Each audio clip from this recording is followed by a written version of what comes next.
Well, hello and welcome to another episode of Lifeline for Daily Living. Yes, this is the place where you can find the answers to your mental health, relationship, and family questions.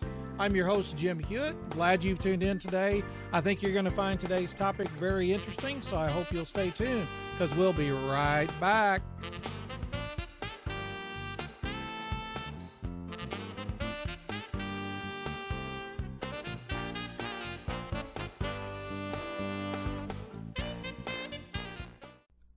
All right. Hey, welcome back to another episode of Lifeline for Daily Living. So glad that you've joined me again today. We are in the middle of the holiday season. And, for some of you, it's kind of hectic. I get that. Some of you've already got things planned. You've got decorations out. You've got all the parties planned. You've got all of that going. And for some, even for most, this is a happy time of the year, right? This is a great time of the year. Some of you look forward to this time of year all year long. It's just a wonderful, joyous time.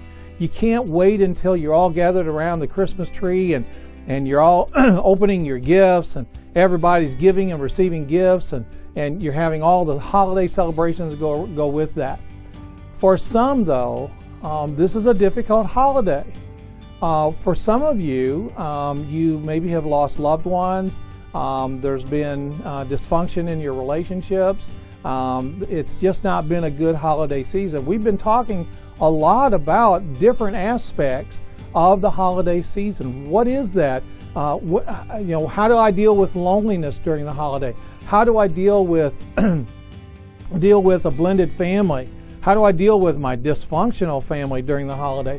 How do I deal with all the stuff, the negative kind of things that come up with a holiday? I want it to be a happy time of year, but for me it's not. Well, today I want to address, I think, a really important topic on the holiday season. Another aspect, if you will, about the holiday season that I think is probably among the toughest to deal with regard to the holidays, and that is, how do I deal with divorce, my children, and the holidays? Life just kind of seems to get in the way, doesn't it? I mean, we anticipate the holidays, we want it to be a great time, and then bam, stuff gets in the way. Relationships break up, anger and resentment, and families that fall apart and split up, all of that stuff. Well, how do I deal with divorce and my children and the holidays? You may have thought that once the divorce was finalized, once the final document was signed, that all of my trouble will automatically go away, only to find out that there's even more problems that come along with being divorced. What about visitation during the holidays? What about if one of you is going to take a trip over the holidays? What's going to happen with your kids then? So there's a whole lot of things. Christmas and the holidays ought to be about kids, right? It ought to be about family. But for you, it's not so much. You may have thought that your ex was out of your life, out of my hair, great, good riddance, see you later. But the only thing is that you don't really think about much is that your kids keep you connected. You may be even remarried. You may be in another relationship, but the one thing that keeps you and your ex-spouse connected, and that's your children. We have to deal with the holidays. How are we going to navigate the holidays with our children, even though we're split up? How do we do that? And again, you may have been remarried, you may be in another relationship, but you still have to deal with this whole question of how in the world can I help my kids to have a wonderful holiday season. So I want to give you today, I want to give you 6 tips on how to better navigate this whole thing of divorce, your children, and the holiday. Tip number 1. Tip number 1 is to remember that the holidays are not all about you. It's not all about you. It's not all about what you want. It's not all about you getting your rights and you demanding your rights. It's not all about about you. It's about your children and the celebration that they really deserve as a kid, because they grow up too fast, don't they? They just grow up too fast. And what happens with them and to them and for them in their childhood will have a great impact on what happens and how they approach life as adults. So maybe this Christmas, maybe your children are spending, it's time for them to spend Christmas with their other parent. Now, how do you deal with that? You're saddened because there you are, and you want to be with the kids, and maybe you have to celebrate Christmas a week early, okay? Because the other parent gets them on Christmas Day. Maybe you get them on Christmas Eve, they get them on Christmas Day, or vice versa. Well, encourage them to have a blast. Encourage them to have a blast. See, it's not all about you. It's not all about your sadness. It's not all about you not getting to spend time with the kids. It's about the children. And so they're going to go spend time with their father or their mother. Encourage them to have a great time. And you'll be here when they get back. Maybe for you, the court determined that this whole Christmas break that the kids are in, that they're going to be spending that with the other parent. Hey, encourage them to have a great time. Here's why. If you don't, then they're going to feel guilty. Now, you as a parent, you never want to heap guilt on your children. You just don't want to do that. And so encourage them to have a great time. Remember, the holidays are not all about you. It's about your children and giving them a wonderful growing, even under the circumstances of having a broken home, you can help them to have a wonderful Christmas, a wonderful holiday season. Tip number 2, get into the holiday spirit. Get into the holiday spirit. Now, you might find that a little ironic, and you might say, well, Jim, you need to walk a mile in my shoes. No, I don't have to do that. You can experience even a separation, a divorce, and still have the spirit of Christmas.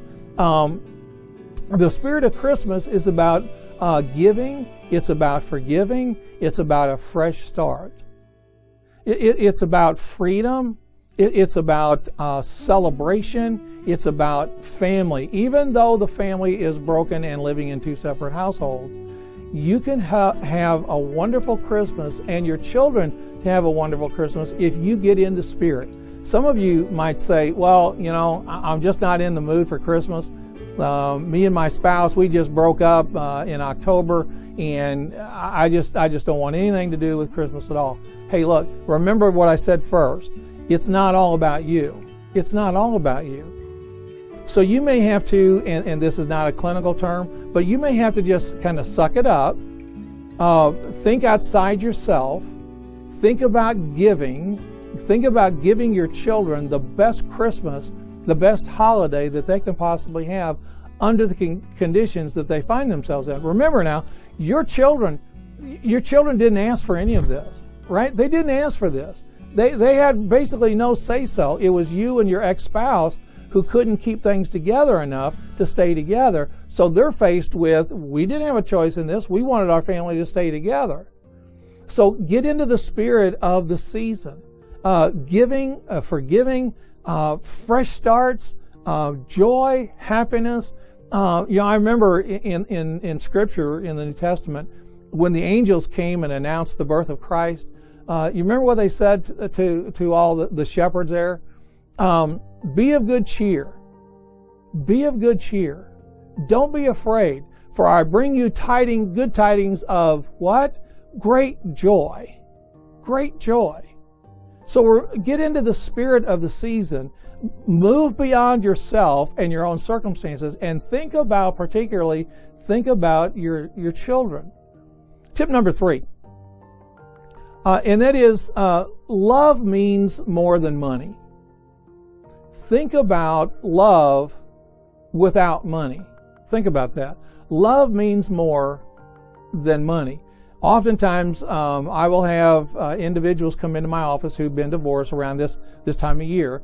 They'll come in and they've been divorced, or they're either separated, and they get into this buying contest with the ex-spouse. And so they have to outdo them. Well, Dad bought Johnny, an Xbox or an PS4 or some really neat expensive electronic something or other. I don't have the money for that. And so you get into this competition. See, love is more than just money. It's more than just the material stuff. I get it. I love to give and receive gifts just like the next person. I get that. But what you give ought to be given with love, not out of a sense of competition with your ex. Because the kids will see that. And although they may reap the short-term reward from that, wow, Mom got me this and Dad got me that. Wow, I'm making out like a bandit here. In the short term, that may be great, but in the long term, they'll realize that this really wasn't given to me because you wanted to give it to me. It was because Mom or Dad gave me the other thing. See that? So think about love being more than monetary, more than material, more than just stuff. Okay? Number four, tip number 4.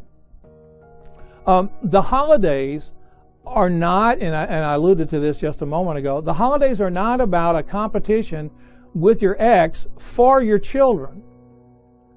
Well, you need to spend equal time with me, and I'm really sad that you're going, but we got to do this, and so I don't have any choice. This is what the divorce said, and so you got to go whether you.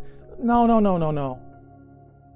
Don't get in competition, because the thing that will happen is you'll engage in that competition, and the more you're engaged in that competition with your ex for the affections of your children, the more resentful you'll become, the more resentful they'll become, and the kids will realize we're the ones getting left out here because it's all about stuff. Teach your children the true meaning of the holidays, not the meaninglessness of materialism. Now, I love to give and receive gifts. I'm all about that. I look forward to doing that. But it's more than that. It's not the price of the item that you buy, the more expensive, whatever. One of the things that I just really hate about this time of year is the commercials that come on TV about the perfect, and they will say, this is the perfect gift for. This is the perfect gift for your child. This is the perfect gift for your spouse. This is the perfect gift for perfect. No. There was only one perfect gift ever given. And that was the person in whom's the birthday that we celebrate, Jesus. He's the only perfect gift that was ever given. Think about that. There is no such thing as the perfect gift, because you know what? The perfect gift breaks. The perfect gift gets rusty. The perfect gift stops working. See that? So the holidays are not meant to be a competition between you and your ex for your children. Teach them the true meaning of Christmas. So you may not be able to get them the $500 whatever. Maybe all you can afford this year is a $50 whatever, or a $25 whatever, or a $10 whatever. The whole thing is the intent, the motive behind the gift. That I love you, and I wish it could be more, but here's what it is, and this is my gift to you. So the holidays are not meant to be a competition. Now, even if your ex is about the competition, you don't have to be. You don't have to be. Let them be in competition with themselves. You don't have to be. And if Mom or Dad bought the latest, greatest, neatest, whatever, celebrate that. Don't be resentful of that. Remember, the very first thing I said, it's not all about you. Okay? So the holidays are not meant to be a competition between you and your ex. Tip number 5. Communication and coordination is paramount with your ex. Communication and coordination are vital during this time of the year with the other parent. There is Christmas programs. There's Christmas cantatas. There's things going on at church. There's things going on in the community. There's visiting relatives. There's scheduling of this, scheduling of that, scheduling of the other.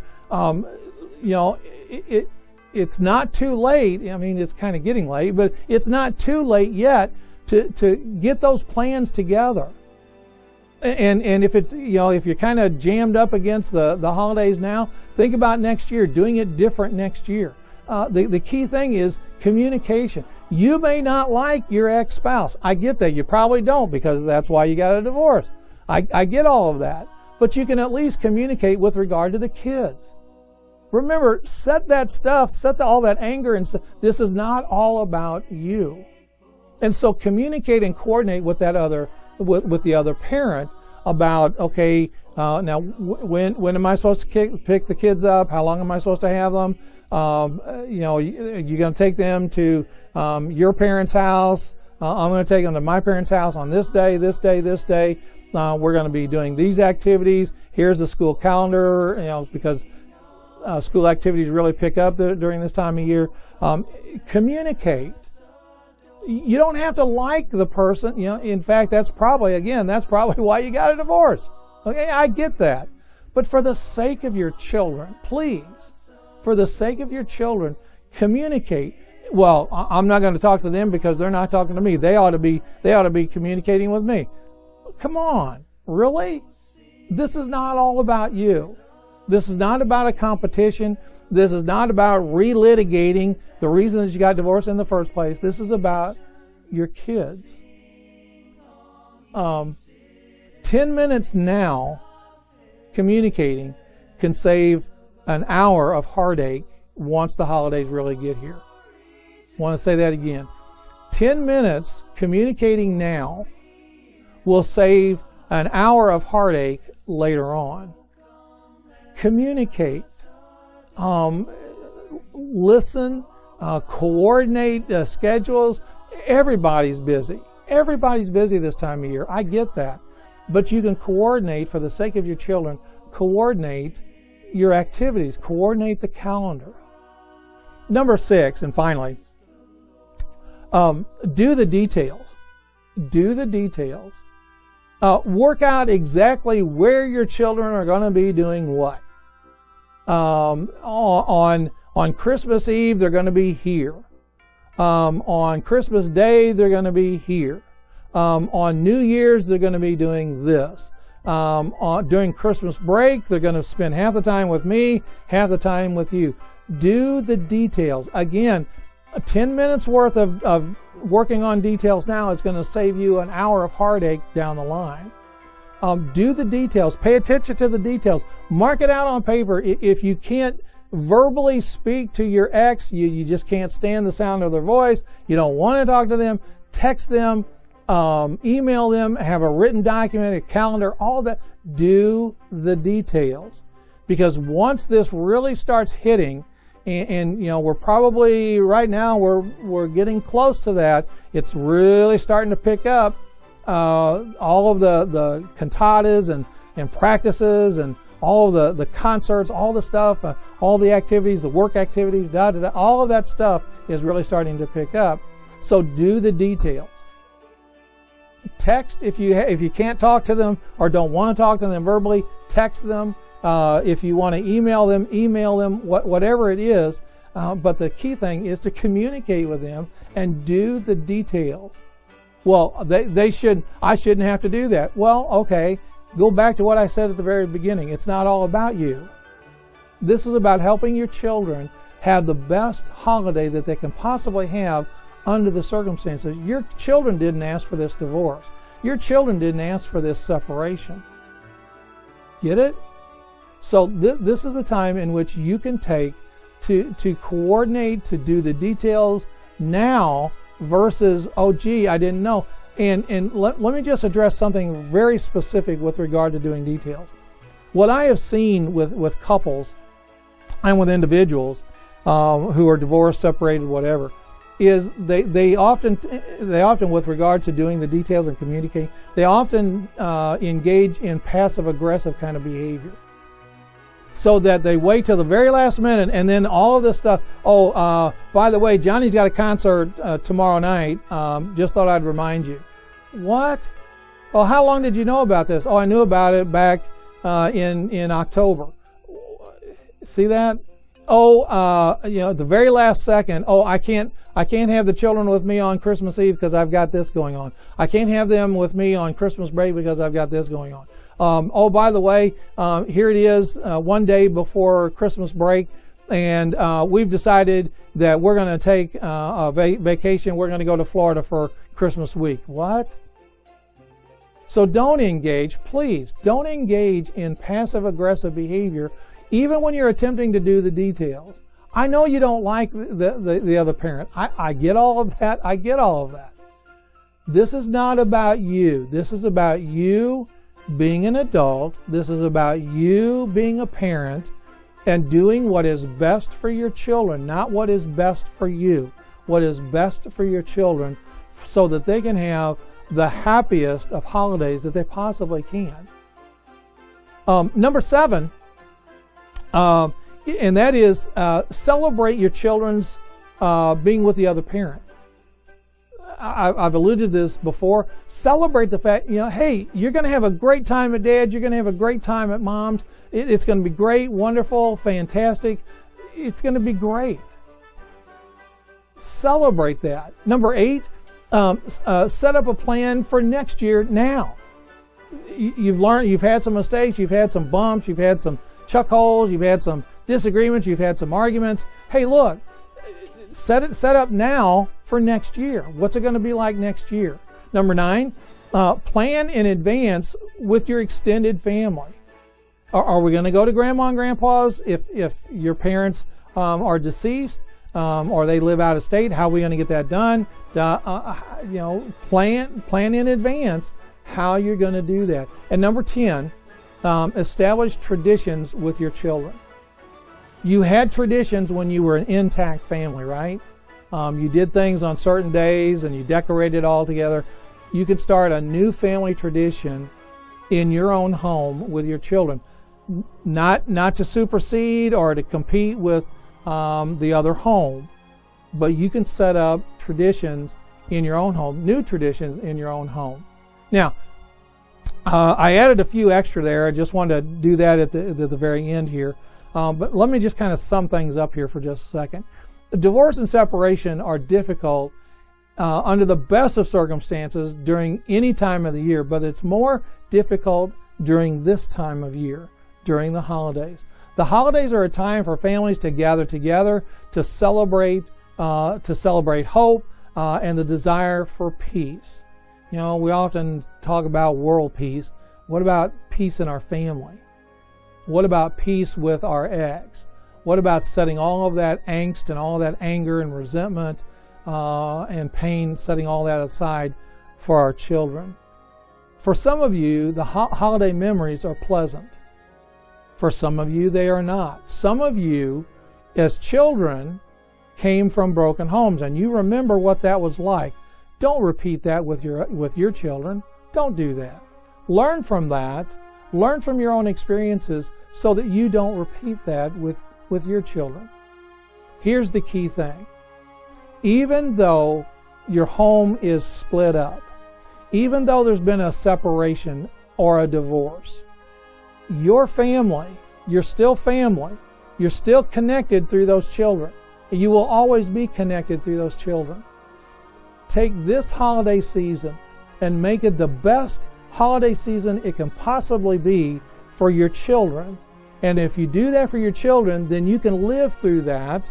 You can experience joy through that. As you see the joy and the anticipation and the excitement on their faces, you can experience that as well.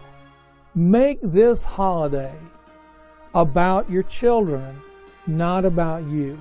And if you do that, then you will experience the true essence of what Christmas is really all about. Well, I want to thank you for tuning in to this episode of Lifeline for Daily Living. If anything I have said today has raised some questions or concerns and you want to reach out and talk to me, I would love to do that. You can do that in 3 ways. First of all, you can call my office. That number is 573-732-4575. Again, that's 573-732-4575. You can also email me. My email address is lifelineonline@hotmail.com, lifelineonline@hotmail.com. A third way is if you're watching this over Facebook or even over YouTube, you can private message me. I would be glad to respond to you. Many people do that. People set up appointments that way as well. Any one of those, just private message me. You can call me, email me, private message me. I will get back to you, and we can set up a time to sit down and talk about these important issues. I want to thank you for tuning in to this episode of Lifeline for Daily Living, and I'll see you right here next time on Lifeline for Daily Living.